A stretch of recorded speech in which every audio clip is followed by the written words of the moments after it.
Thank you special. Yeah. Pure deliciousness. Pure deliciousness, man. My name is Banky, man. Everybody calls me Banky. That's the name that I got from my grandmother when I was young. I'm coming out here after 30 years. Yeah, I ain't got nothing, but I'm gonna have something because I'm rich in personality, you know, and I'm rich in love. My family love me, and that's really all that counts. Shout out to everybody out there on the YouTube, man. Everybody been rocking with me. Everybody been holding me down lately. I appreciate you, man. It's a beautiful thing. Seems like y'all been enjoying these stories, so I'm gonna give y'all some more of these stories. Like I say, I got an infinite amount of these because it's all you doing there is just see things and be around these same people all day, every day. So it's like you just gotta recall the things that you've experienced, things that you went through, and just keep it in your memory.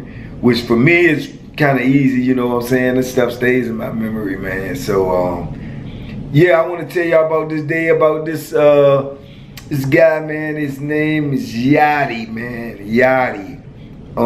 They used to call him back where he was from, the Yard Man, you know. So Yachty is a cat I met when I was up in the mountains, deep, I mean deep in the belly of the beast, up there in Wallace Ridge, where racism is normal. So it was crazy up there. But yeah, I was up there, and at the time that I was up there, I think it's like I went in 09, 2009, and at the time I went up there, they had was doing this thing with these prisons where they, you know, Virginia was taking in prisoners from out of state because other states and stuff were crowded. So Virginia was taking on the prisoners because they was getting a check for them. You know, they paid Virginia to house these inmates. And at the time, Virginia had the room because they had just built all these new prisons. So Wallace Ridge was like fairly new, and it was, you know, only certain criteria can go there. So if they didn't have enough to fill up the criteria there, they had extra space. So they was taking in prisoners from other places. And at this time, they had prisoners there. When I got there, they had prisoners there from the Virgin Islands, and I think it was either Utah or Wyoming. But I think it was Wyoming. I'm not sure about that, but I know it was one or the other. So the thing is, they integrate us all. We ended up, you know, being, you know, in pods with these guys from, you know, the Virgin Islands and the guys from you know, Wyoming. So I ended up being in a block where it was a lot of the Virgin Island dudes, which is cool because, like I say, my step pops is Virgin Island. He's from the Virgin Islands, you know, and he's been in my life for 35 plus years. So I'm kind of used to these cats and how they talk and, you know, their mannerisms or whatnot, which to me is always entertaining as I don't know what, you know what I'm saying? So anyway, Yachty, you know, he was a big, and for lack of other words, I would say it to him because I used to tell him all the time, big ugly cat, man. Big ugly mean looking dude, man. Probably like 6'5", about 250, and he just had this, you know, this scrawl, this growl on his face all the time, like he was always angry, always mad, you know, and like he was unapproachable. He just looked so mean all the time. He never looked like he was happy, you know. So I was the barber in the block at this time. I had became the barber, and I used to cut everybody's hair, and I had to cut everybody's hair, and it's probably 80 to 85 men. So within a week, you know, if anybody needed a haircut, I probably had to cut their hair. So potentially I could cut 80 people's hair in a week, you know. I spaced it out and, you know, did a certain amount of people today and a certain amount of people tomorrow. I used to do top tier, bottom tier, you know, and just space it out like that. and just, you know, just so I can have some order for myself the way I cut hair. And so I had my own little system and everything the way I cut hair. And the Virgin Islands dudes, they didn't know me, so they used to come over and try to talk to me and everything. And I was pretty cool with most of them, you know. Up here in the mountains, it behooves you to be cool with everybody because they ain't playing up there. They shooting you if you raise your voice. They shooting. I mean, they shoot if you step across the line. And I mean actually shooting you. They're gonna shoot you. So all of these conditions is going on while we up here. They will let the dog bite you if you get to fighting. They're gonna shoot you if you get to fighting. So like I said, it don't behoove you to have no beef up there with nobody because you gonna get hurt one way or the other. You know, that's just automatic. You gonna get hurt. So like I said, the Virgin Islands dudes, man, they used to come, man, and you know, Banky, man, I need a haircut, man. You know, you got me, bro. I'm like, yeah, I got you. You know, I get you on this day, that day, a certain time, or whatever. I never really seen all of them. They, you know, they together, so they used to congregate together. They used to be together. They used to be in their own little group. I think it was like maybe anywhere from 12 to 15 of them in my block. You know, dudes from the Virgin Islands. And they would all be together, eat together, laugh together, talk together because they knew each other. They came from the prison over there to over here. So you're getting to know other people. Now eventually in time they knew other people. So they, you know, really interacted with other people. But for the most part, a lot of them would be together because they knew each other. They felt more comfortable with each other. That's normal. I never seen any of them kicking it with Yachty. You know, never. He always a loner. He always by himself. And I always heard people saying, you know, usually they'll put the Virgin Island dudes in the cell together. Not Yachty. He was in the cell with, you know, a Virginia inmate. And every Virginia inmate he was in the cell with ended up getting up out of the cell with him. They ain't want to be in there with him. Said he was difficult. Said he was mean. Said he was always, you know, starting stuff or whatever. So he kept a single cell for the most part. Everybody went in there, they didn't stay in there long, they came up out of there. I got to know him because he used to stand around watching me cut hair, and then he would all of a sudden, you know, want to pick when he want to have a haircut. He didn't want to have a haircut when I'm doing other people's hair. And on his block, on his side, the side that I'm doing, he'll wait till he feel like he need a haircut. So he just used to come in there and just used to stare and didn't say nothing. So one day he come down there and he was like, you know, I need a haircut, man. I'm like, okay, I got you, man. I get you tomorrow. I need a haircut today, man. I'm like, man, I'm cutting somebody's hair. You know, I'll get you. When I get you, I told you your day is tomorrow. Man, just no, don't worry about it. And he walk away, you know. So I see him go stand over on the wall. And he's just leaning on the wall, but he's steady watching me over there cutting hair. So now in penitentiary, normally this right here is the beginning of a potential problem. You know what I'm saying?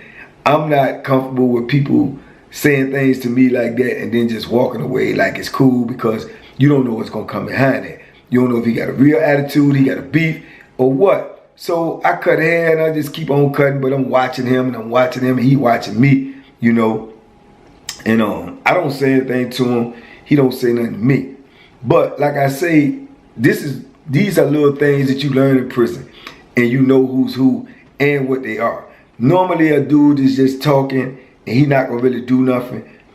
You can really feel that out after you've been in prison a while. Especially me. And after I've been in prison as long as I have and encountered so many incidents and so many different situations. Yeah, so I keep my eye on him and he keep his eye on me. You know, so now we watching each other. So it's crazy, you know. But in my mind, I got a lot of things going on. Like, man, what's up with this dude? You know, so some of the Virgin Island dudes start coming up to me and talking to me, telling me about him, man. They like, man, listen, this man Yachty, man, you talk to, man, the man crazy, man. The man crazy, you know, he crazy back over our way. He crazy, we know him, you know, he like crazy, and that's why no one talks to him. You know, so I'm like, what you mean crazy? Like what? You know what I'm saying? Man, they say this dude is notorious on the street and in the prisons over there. They said, man, they've been scared of him, man, since he was a little youngin', man. They say he done supposedly, you know, killed a lot of people over there. He ain't never getting out of prison. He's did things to dudes in prison. You know, they say he just like a psychopath, man. They say when he go off, he just goes off, right? So this raises my antennas even more, because I'm like, oh, okay, so I'm dealing with a real live crazy cat here, you know. So I keep, you know, like I say, in tune, keep my eye on him, and we walking by each other for a day or two. He looking at me, I'm looking at him. But this is when I knew he was a real serious and dangerous dude, because like I say, I'm getting ready to approach him, but before I could, he approached me, and he says something that I was gonna say to the same effect. He was like, man, you don't have to watch me, man. Me not your enemy, you know. And I was getting ready to ask him, I mean, why you keep looking at me, man? Do we got a problem or whatever? But he's saying the same thing. He like, me not your enemy, man. You watching me? I said, I tell him, I ain't watching you, you watching me. He said, no, man, you watching me. Me see you watching me all day, man. Me not your enemy. I said, you wouldn't know that I was watching you if you weren't watching me. You know, so he said, oh, okay, man, you know, apples and oranges. You know, I said, okay, you right. So I leave him alone, he leave me alone. The next day is goes on, the next couple of days. So when it comes time for his haircut thing again, I asked him, you know, you want to get your haircut today? Because today is the day you're supposed to get your haircut. This is your time to get it, right? No, me don't want a haircut, man. You know, you only cut your buddy's hair. You know, you cut your buddy's hair. You cut who you want. You know, me don't need no haircut now. You know, so I'm like, okay, all right, bro. You don't want no haircut now. Don't come back later on ask for no haircut. I said I cut everybody's hair here, not just my buddies. You know, because he was trying to imply I only cut my buddy's hair. You know, but I'm obligated to cut everybody's hair in there. You know what I'm saying? No matter who it is. So he was like, yeah, you know, me don't need no haircut, man, you know. So I'm like, all right, I go ahead and start cutting hair, whatever. He ended up coming up to me later on and wanted to talk to me. So he asked me like, man, when we get my haircut, man? I said, man, you just told me that you didn't need a haircut, you ain't want no haircut. You said I only cut my buddy's hair. He said, okay, me don't get no haircut. You know, he had this thing where he used to always like a little, you know, brush you off type stuff, like, you know, like he just exhausted with whatever you saying, which used to always really make me laugh. Later on, as I got to know him better, that used to make me laugh every time you say something. Then he had this one saying that I'll tell you about later on in the story, man. But anyway, man, we just started talking and everything, and I just straight up asked him, man, I said, look here, man. All the people that came up here with you, man, from up your way, man, they don't even talk to you. They don't even deal with you, man. I said, what's going on with that, man? What type of, you know, situation you in where your own people don't deal with you? Man, me don't deal with them. Them not deal with me. Me don't deal with them. They don't talk to me because me don't talk to them. You know, them nobodies. You know, I said, them your people, man. Them not my peoples. Them own peoples. You know, them not my peoples. You know, so I'm like, oh, okay, man. I said, man, I said, listen, man, people tell me, man, you look crazy, man, over there. You got me. We all in jail. We all in jail.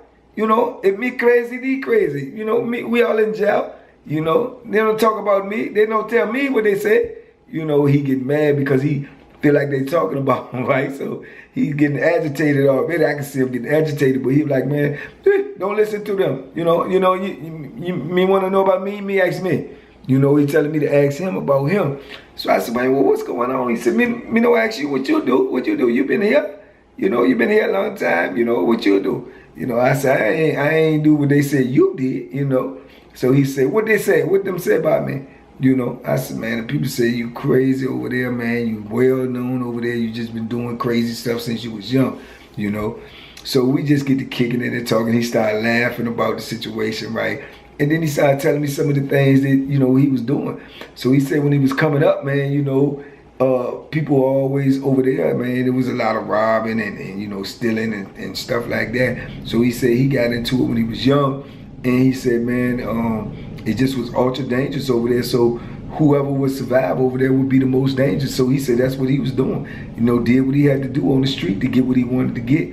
and it ended him up where he ended up, you know, in prison, right? And he said when he got in there, he already had a reputation, everybody knew him, so he had to do the same thing. So he just had to be crazy like that. So that's why he was walking around the penitentiary now, all the way in a whole nother state, you know, and the people that came over here with him don't even want to deal with him, you know what I'm saying? He ain't got no friends, and he ain't really want none. So me and him got to talking, man, and I liked the dude, you know what I'm saying? I kind of liked him, man, you know. So I started kicking it with him all the time. I liked his accent. Like I said, it reminded me of my pops, you know. And I used to just kick it with him, man. He used to tell me about things over there in the Virgin Islands, which I thought was some wild, wild stories, man. And I remember when he told me, man, when he started getting to doing the things he was doing, getting more and more crazy out in them streets, he said he ran into some girls that he went to school with, and he wanted to go talk to him, and he was walking down the street, and he called for him when they looked up and seen him, said the girl that was with the one that he was trying to holler at, said, no, don't talk to him, man, them boy crazy, them boy kill people, man, come on, girl, let's go, and try to pull the girl away from him. She said people ain't even want to talk to him because they thought he was crazy, right? You know, because he had already had a reputation that fast, you know, always. You know, by the time he was in high school, everybody knew who he was on the street. He wasn't even going to school anymore, but people already knew who he was out on the streets in the Virgin Islands. So he said the girl was scared to talk to him, so he killed people, don't talk to him. You know, so I thought that was crazy. He was like, man, I'm looking at her like, you know, what me went to school with you, me no kill you. You know, me no do nothing like that. But he said, man, that's just how people perceived him after he got his reputation and whatnot. So I just thought that was crazy, man. And the way he used to tell me stuff over there, he used to tell me crazy stories about their culture and what they do over there. He said, this is a true story, man. If somebody from the Virgin Islands, they may know that I'm not telling no lie about this. But he told me that the white girls over there, they when they growing up, said their parents and stuff tell them if they mess with a black dude or have sex with a black dude, they'll grow a tail like a donkey. So I say, what? He said, yeah, man, they tell them girls that, they tell them that young, man, you know, them no mess with black men, man, they scared, man, they grow a tail, man. I said, man, are you serious? He said, yeah, you know, and he was like, if you put that in their head when they're young, they believe it, you know what I'm saying? Even when they get grown, they believe it. But he said, that's what they used to tell them to keep them away from them over there, man. So I just thought that was crazy too, man. But he just was a friendly dude when you got to know him, but I could see his persona and I could see why people perceived him as touch off, like they didn't want to be around him because he could be abrasive. When he get mad and he had an opinion, he always, you know, voice his opinion. He ain't gonna never agree with everything you say or nothing you say, mostly everything. He got his own philosophy. He wanted to say what he said, and he had this one statement that I told you I used to say all the time that I use today sometimes when I be saying stuff to people because I think it's funny. But it was what he said. Whenever we get to arguing or we get to debating something, sports, a difference of opinion or everything, you could never get him to change his mind. Never. He always stayed fast on what even if you showed him the facts, he still believed it. And what was so ironic, this was his statement. Me supposed to believe you? No. You changed my mind? Convince me, change my mind. You're gonna change my mind talking, you're gonna convince me. No, change my mind. You know, and that was so funny to me. He's always saying, convince me. You know, like I could change your mind, convince me. But nah, you couldn't convince him of anything. And that's what was so ironic. He's saying convince him, but he knew that he was not gonna let you convince him, because once he locked in on something, that's that, you know.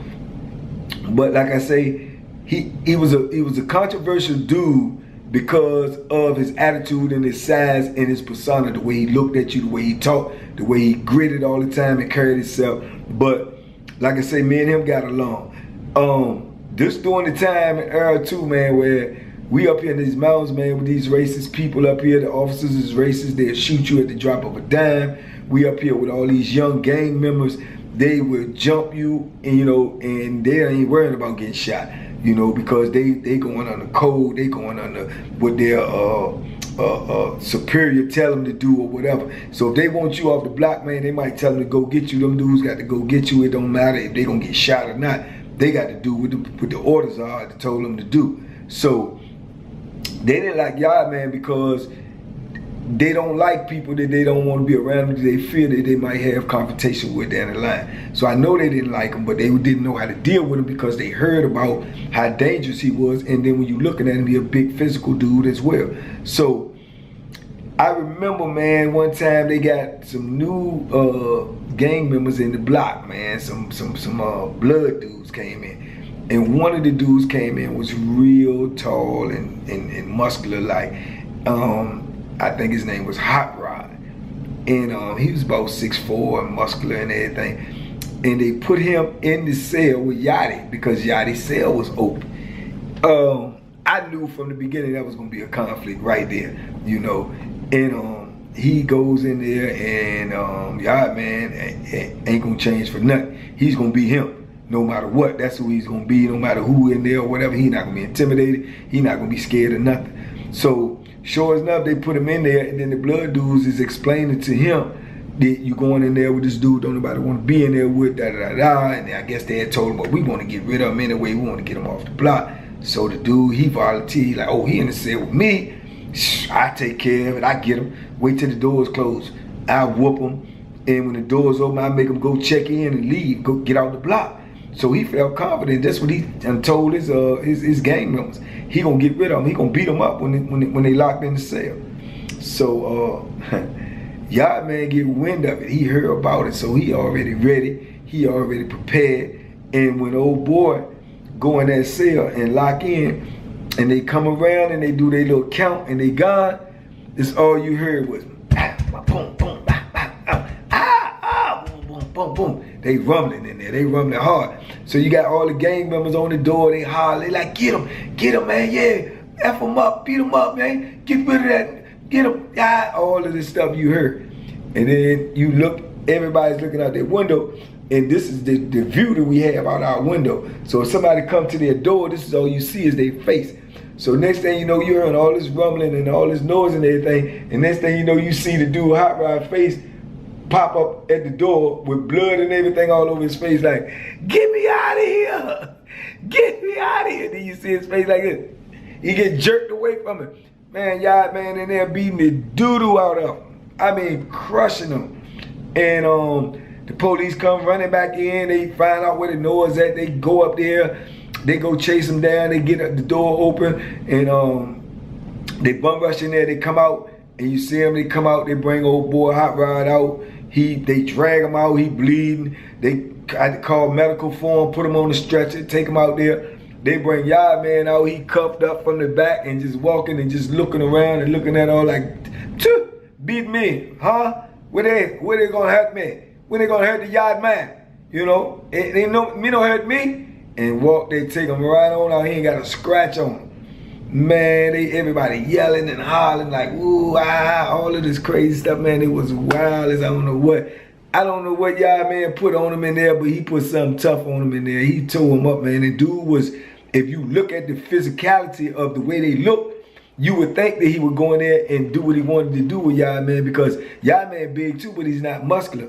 But man, he nah, it ain't work out that way for him. It didn't work out good for him at all. And it was crazy, man, because then when it was over, everybody talking about, man, what happened, man? What? Oh, he must have hit him with something. He must have, nah, he just whooped him. You know, he was prepared. You know, he knew. See, because loose lips sink ships. Dude had already going around his mouth talking about what he gonna do to him and it get back to him. So he was already prepared. He stayed ready, so he had to get ready. When dude was getting ready to make a move, he was already knowing what was gonna happen, and I guess he did what he had to do, obviously, you know. And I ended up finding out later because, ironically, he gets locked up, so he's going to segregation. He in the hole. Ironically, man, I get locked up maybe 15, 16 days later for some foolishness that maybe I'll tell y'all about one day in another story, because this is about the Yachty, man. But I got locked up for some foolishness, man. Inciting a riot, which was absolutely not true, only because I didn't listen to an officer that was trying to dictate something to me, but he was doing it in an unprofessional manner. So I bucked on it, and by me bucking, that's inciting a riot, and they locked me up. So I get locked up anyway, and I go back in the hole in segregation, and they put me right beside Yachty.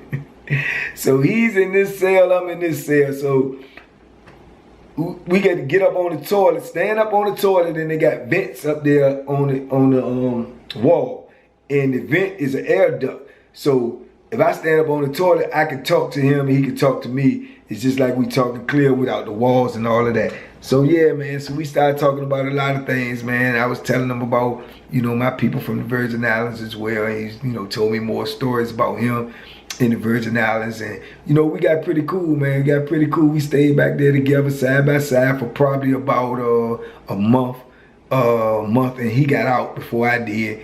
And yeah, I liked it old yard, man. He was cool, man. But when I got out, man, they put me in a different block, man.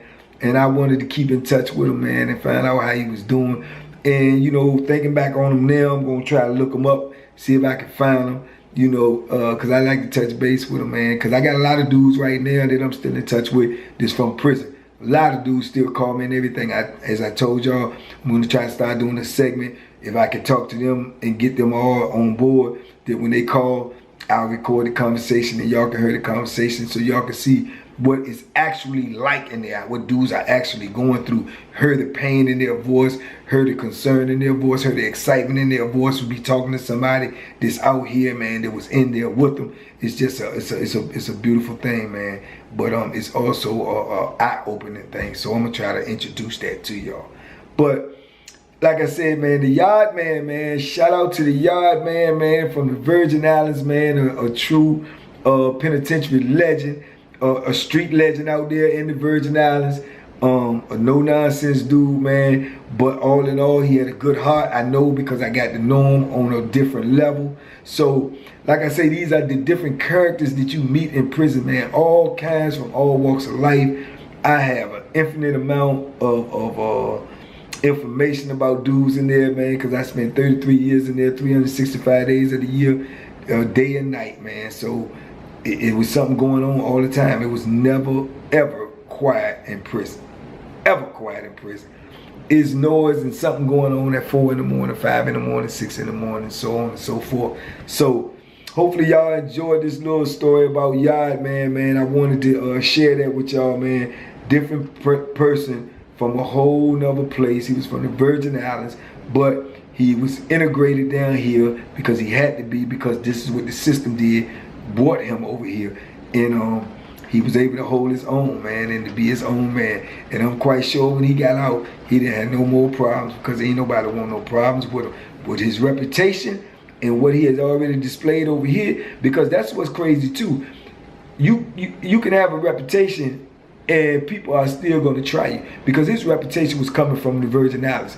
But over here, that's just hearsay to them. It's always going to be somebody that's going to have to see it, feel it, make it tangible to make it real to them. So he made it real with Hot Rod. So now they know what he'll do. They know that it's real, and they don't really want that type of problems, because like I say, when you get to messing around with people that ain't got no cut card and they ain't got no mercy, you're messing around with your life and you can lose your life. So I don't think they bothered him anymore.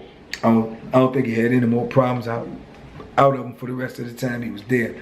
But I ended up leaving. After I got out of the hole, I probably ended up leaving 4 to 5 months later, which was one of the greatest blessings I got besides making parole, was leaving from up there in the mountains, man, because that was the worst time of my entire incarceration, because it was just that much madness up there going on. But thank God I made it through, and I was able to be out here and talk to y'all right now. But I appreciate y'all rocking with me. I appreciate y'all rolling with me on every step of the way. I got some more stories coming for y'all, some more individuals.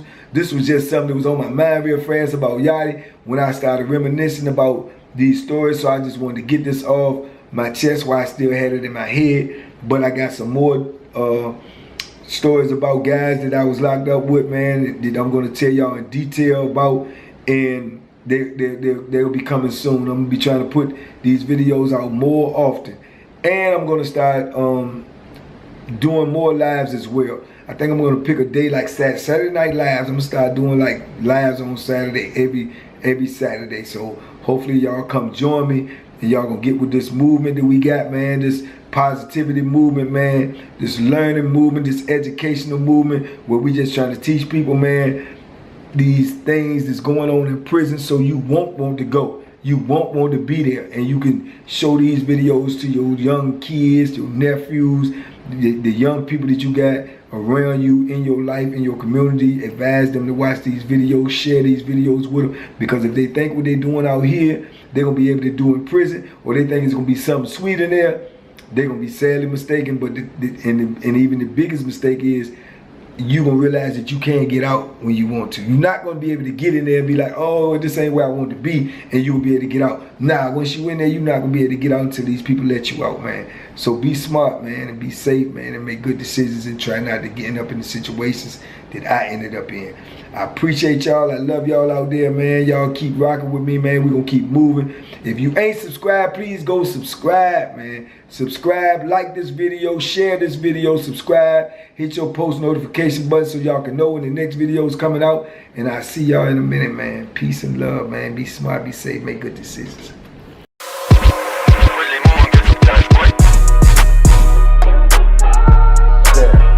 The bacon special. Yeah. Pure deliciousness. Pure deliciousness, man. My name is Banky, man. Everybody calls me Banky. That's the name that I got from my grandmother when I was young. I'm coming out here after 30 years. Yeah, I ain't got nothing, but I'm gonna have something because I'm rich in personality, you know, and I'm rich in love. My family love me, and that's really all that counts.